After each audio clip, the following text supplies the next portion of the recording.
The cabin hummed with a polite, expansive quiet, the kind that felt padded by leather seats and warm lighting. First class smelled faintly of citrus wipes and coffee, and every surface shone, as if it expected to be admired. In the middle seat sat Miles Carter, 8 years old, shoes polished, tie slightly crooked, hands folded in his lap like he had practiced. His suit was charcoal gray, cut small but serious, a miniature echo of the men he had seen in magazines his mother kept on the coffee table.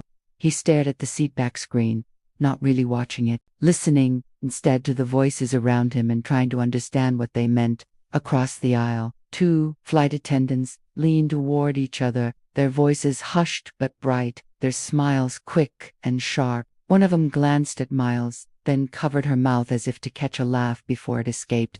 The other followed her gaze, eyebrows lifting, lips pressing together, then breaking into a grin she did not quite hide. To them, it might have seemed harmless. A moment of surprise, a child dressed like a tiny executive among adults who paid dearly for privacy. To Miles, it felt like a spotlight. He shifted, smoothing his jacket again, wishing his mother would come back from the restroom. She had told him to sit still, to be polite, to remember that flying was a privilege. Miles believed her. He believed rules mattered. He believed clothes could help you belong. That was why he wore the suit. That was why he sat straight. That was why the laughter hurt, even though it was not loud. When his mother returned, phone in hand, she stopped short. She saw the attendants, saw the way one pointed subtly with a pen, saw the other tilt her head as if studying a curiosity. She followed the line of their attention to her son, to his careful posture, to the way his eyes flicked toward her and then away, embarrassed. The smile fell from her face like a dropped glass. "Is there a problem?" she asked, her voice steady but edged with steel. She had learned that tone over years of being underestimated, years of watching people decide who she was before she spoke. The attendants straightened, professionalism snapping into place like a uniform. "Oh no, ma'am," one said quickly. "We were just surprised. He looks very grown up." Miles's mother nodded once, slowly. "He is a child," she said, "and he is a passenger." "Yes, of course," the other attendant said, cheeks coloring. "We didn't mean anything by it, but meaning was not always required for impact." Miles watched the exchange, his chest tight. He wanted to disappear into the seat. He wanted to be invisible. At the same time, a small, stubborn part of him wanted to stand up and say he belonged there, that his ticket was real, that his mother had worked hard for this seat. The plane began to taxi, the low rumble vibrating through the floor. Miles's mother sat, buckled, and reached for his hand. "You okay?" she asked softly. He nodded, then shook his head, then nodded again. "Why were they laughing?" he asked, voice barely above a whisper. She squeezed his fingers. "Sometimes people laugh because they don't understand," she said. "Sometimes they laugh because they're uncomfortable. And sometimes," she paused, choosing her words with care, "they laugh because they see something that challenges what they expect." "What did they expect?" Miles asked. She looked at him, really looked, at his brown skin against the pale seat, at his serious eyes, at the suit he had insisted on wearing. "They expected something smaller," she said, "something quieter, something that didn't remind them that the world is bigger than their ideas." The seatbelt sign chimed. Drinks were served. One attendant returned with a tray, her smile careful now, almost apologetic. "Can I get you anything?" she asked Miles. "Apple juice, please," he said, finding his voice. He met her eyes, just for a second. She nodded and poured, setting the glass down gently, as if it were fragile. As the plane climbed, Miles watched the clouds spread like torn cotton below them. His embarrassment began to loosen its grip, replaced by a strange warmth.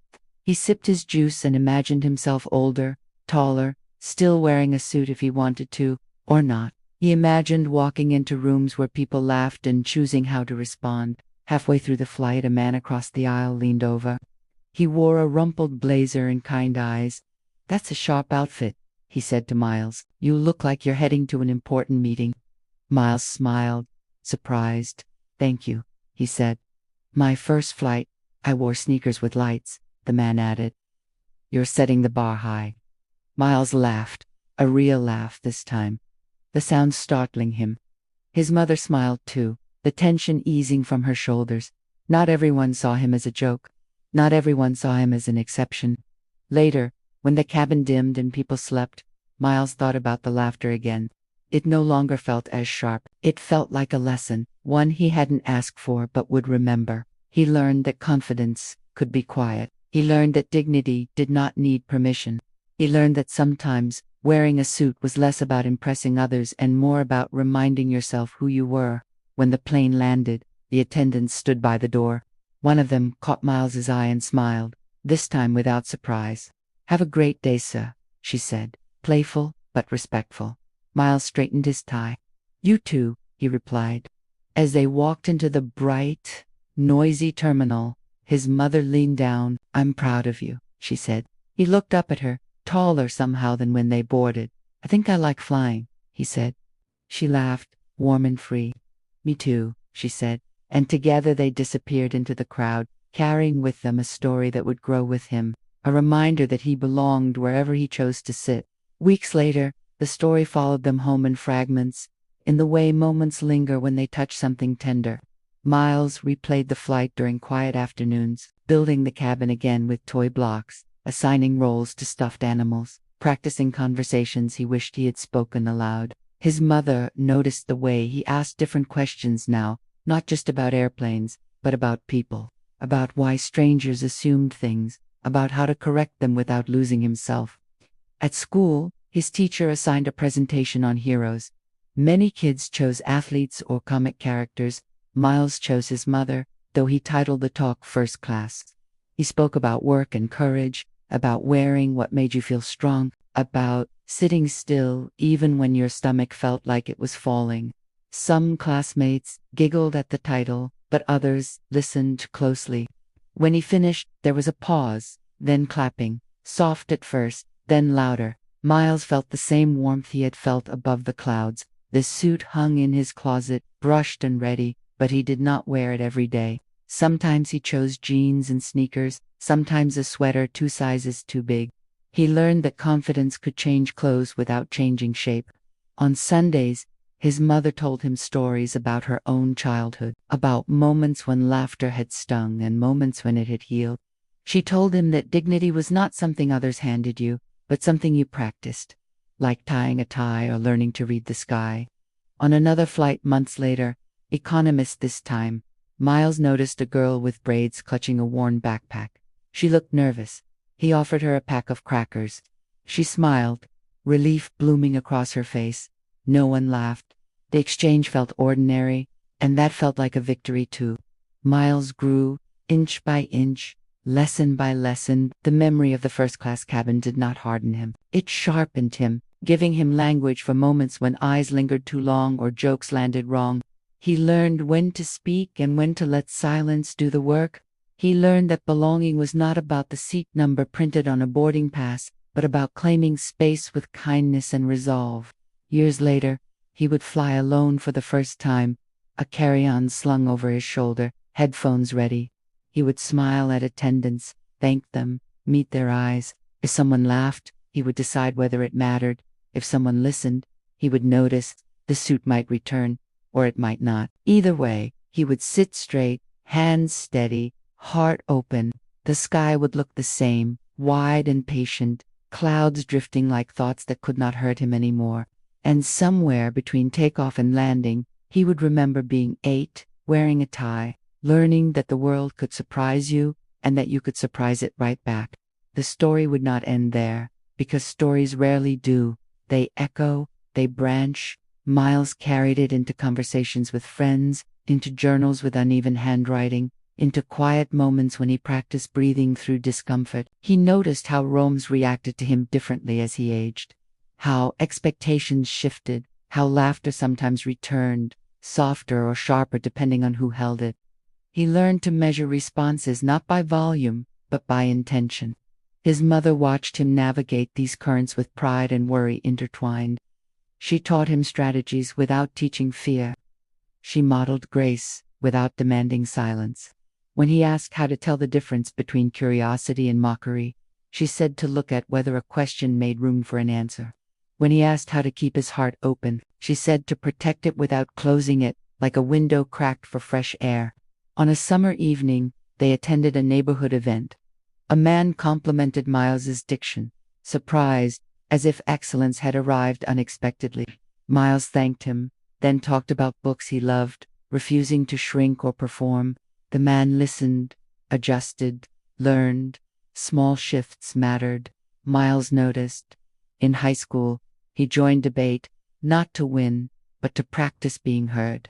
He learned to frame arguments, to listen for weaknesses, to respect opponents without yielding ground. The suit appeared again at tournaments, familiar and reassuring. Sometimes people smirked, sometimes they asked where he got it tailored. Both were information, neither defined him.